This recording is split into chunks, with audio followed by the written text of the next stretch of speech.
Welcome back to week 6. Here's another example from Dr. Bob's notes. A weight attached to a spring of a stiffness 525 newtons per meter and has a viscous stamping device. All right, good. When the weight is displaced and released, the period of vibration is 1.80 seconds. And the ratio of consecutive amplitudes is 4.2 to 1. Determine the amplitude when a force of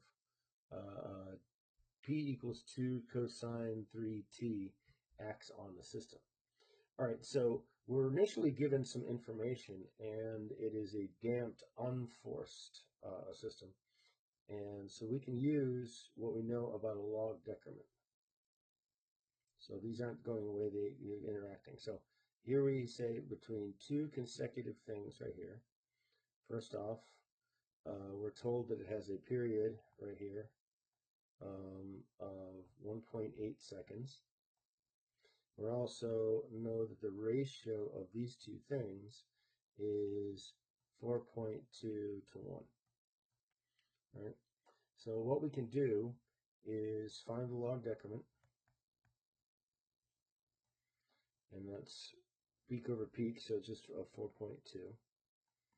And this will be 1.435.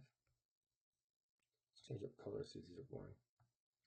We'll go Christmassy. We can find our squiggle of that del divided by the square root of 2 pi squared plus del squared equals 1.435 2 pi squared plus 1.435 squared. 0.2227. All right. It gave us the period. You know, I think we should actually get the damped period from this. I think this should be the damped one. So even though I might have the wrong numbers here, I think what we need to find is the damped right here. So we're going to go 2 pi over tau, and that's going to be 2 pi over 1.8.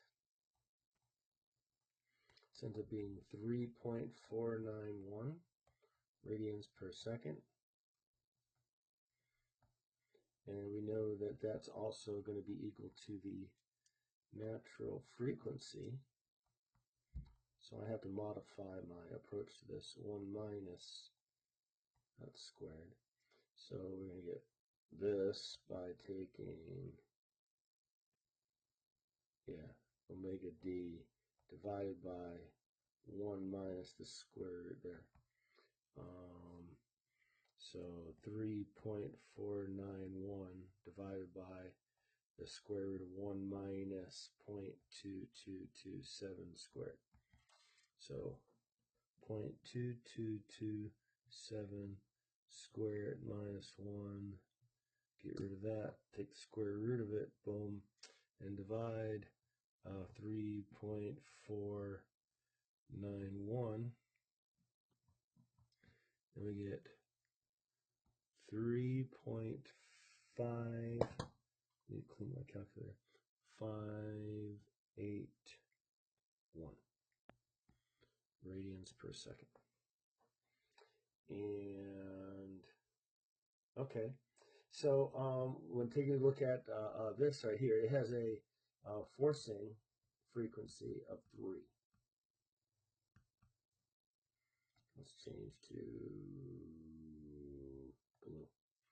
All right, so R for us is going to be equal omega F over omega N, which is going to be 3 over 3.581. And that's going to be 0.8378. Okay. So now we want to find the amplitude because of this, and we can use the equation PO over K divided by the square root of 1 minus R squared plus 2 squiggle R whole thing squared. So we have 2. They don't say what this units are. I'm going to have to assume those are newtons. Yeah, let's just assume they're newtons. This is not a very stiff spring.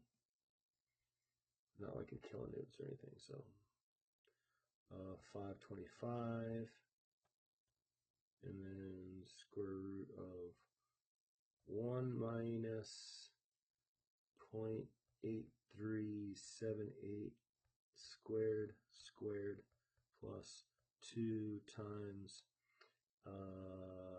0.2227 times 0.8378 square the whole thing. And it's probably going to be in millimeters, very small. Let's see.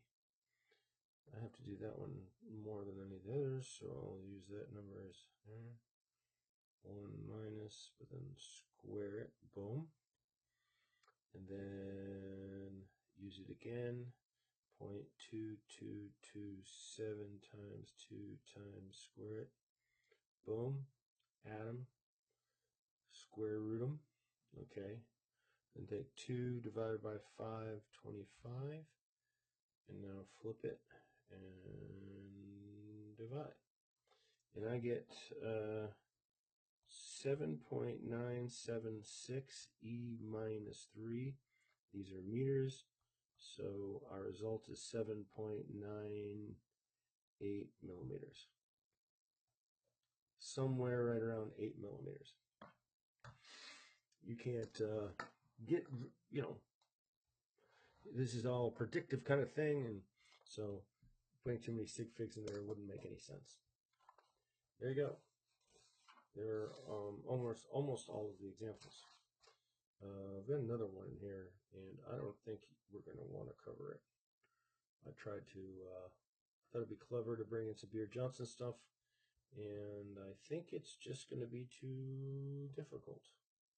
So I'm not going to do it. We'll see what happens. I don't think there's any benefit to it, to making something that's overly difficult to just boggle students' minds for no apparent reason. It's not impossible to do, it's just difficult. So let's be done for the night. Sure, I'll load these up. Good night.